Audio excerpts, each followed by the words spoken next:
आज हम देखेंगे जो लास्ट ईयर क्वेश्चन आया हुआ था नीट में। The equivalent capacitance of the combination shown in the figure is. Figure ऐसी दी हुई थी, हमें निकालना था इक्विवेलेंट कैपेसिटेंस। इसमें निकालना था हमें इक्विवेलेंट कैपेसिटेंस। इक्विवेलेंट कैपेसिटेंस कैसे निकालेंगे? पहले हम देखेंगे जब भी हमें कैपेसिटेंस सीरीज में कनेक्टेड होंगी, सीरीज में मतलब ऐसे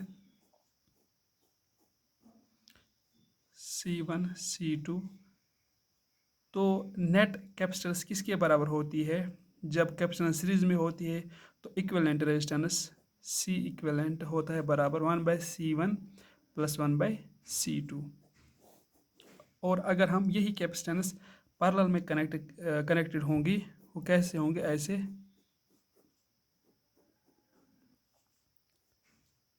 उस टाइम इक्विवेलेंट रेजिस्टेंस क्या निकलती है? उस टाइम C इक्विवेलेंट निकलती है हमें C1 + C2। अब इस क्वेश्चन में ऐसा दिया हुआ था कि इक्विवेलेंट रेजिस्टेंस निकालने हमें इस सर्किट की। जब ये इनपुट्स है, ये आउटपुट है, इक्विवेलेंट रेजिस्टेंस आउटपुट पे निकलती है हमेशा। तो जब हम देखते हैं यहाँ से आ गया तो इन्फ्लुएंस की वजह से पास होते यहाँ पे करंट या जो भी कैपेसिटेंस हो वो पास हो जाते।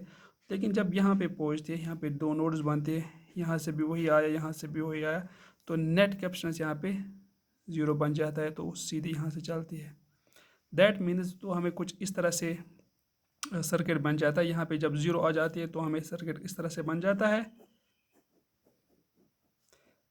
VB VA।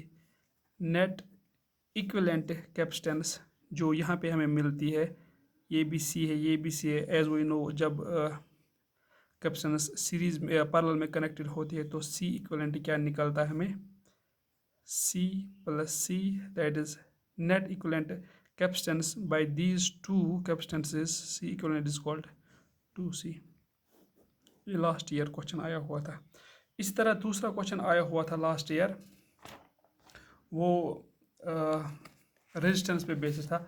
उसमें भी कनेक्टेड थे रेजिस्टेंस कुछ इस तरह से। तो हमें वहाँ पे निकालना था ratio of I3 and I1 current हमें निकालना था। वहाँ पे क्या दिया हुआ था?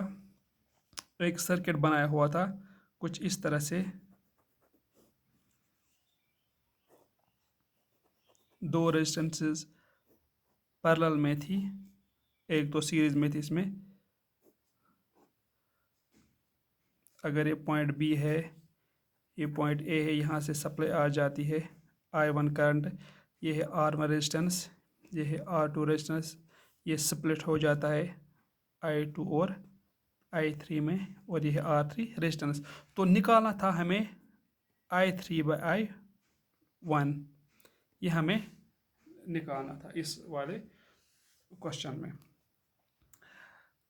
तो यहाँ पे भी मालूम होना चाहिए जब रेजिस्टेंस पैरेलल में होती है और जब रेजिस्टेंस सीरीज में होती है उस टाइम क्या आ जाता है। पहले हम वो चीज़ देखेंगे, बाद में हम देखेंगे कि इसको कैसे सॉल्व करेंगे हम। जब रेजिस्टेंस पैरेलल में होंगी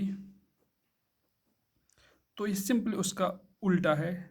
वहाँ पे हमें जब कैपेसिटेंस पैरेलल में थी तो equivalent resistance sum of the capacitance बराबर थी। लेकिन जब हमें रेजिस्टेंस पैरेलल में होती है तो इक्विवेलेंट रेजिस्टेंस 1/R इक्विवेलेंट वो होती है बराबर 1/R1 + 1/R2, मतलब उसका अपोजिट होता है कैपेसिटेंस का। और इसी तरह से जब अगर हमें रेजिस्टेंस पैरेलल में होती है R1 R2 तो इक्विवेलेंट रेजिस्टेंस होती है बराबर R1 + R2। तो ये जो हमने ऊपर देखा कैपेसिटेंस में, वहाँ पे कैपेसिटेंस जब पैरेलल में होता है तो equivalent capacitance sum of the capacitance होती है। लेकिन यहाँ पे जब पैरेलल में होती है तो इक्विवेलेंट रेजिस्टेंस होती है इनवर्स में। और जब यहाँ पे कैपेसिटेंस सीरीज में होती है इक्विवेलेंट रेजिस्टेंस होती है इनवर्स में, और जब यहाँ पे रेजिस्टेंस सीरीज में होती है तो equivalent resistance sum of the equivalent two resistance होती है। अब हमें यहाँ पे निकालना है हमें I3 और I2। ये I3 और I2 हम कैसे निकालेंगे? यहाँ पे करंट डिवीजन रूल हम इस्तेमाल करेंगे। करंट डिवीजन रूल कैसे हम इस्तेमाल करेंगे? करंट डिवीजन रूल अगर हम I3 निकालना चाहेंगे, I3 को निकालने के लिए हमें करंट डिवीजन रूल क्या बोल रहा है? करंट डिवीजन रूल हमें बोल रहा है I3 को निकालने के लिए हमें अपोजिट रेजिस्टेंस, इसकी opposite resistance I2 R2 divided by sum of the two resistances, that is R2 + R3 multiply by I1। Simply अगर हमें I3/I1 निकालना था जो हमें क्वेश्चन में दिया हुआ है, वो आता है बराबर I3/I1 वो आता है बराबर R2 divide by R2 plus R3। ये भी पिछले साल क्वेश्चन आया हुआ था कि हमें निकालना था I3 और I1 का रेशो, वो निकालता R2 divide by R2 plus R3। हमें करंट डिवीजन रूल पता होना चाहिए। अगर हमें अपोजिट करंट निकालना होता है तो हमें opposite resistance divide by sum of the two resistance multiply by opposite current इसको लिखना है।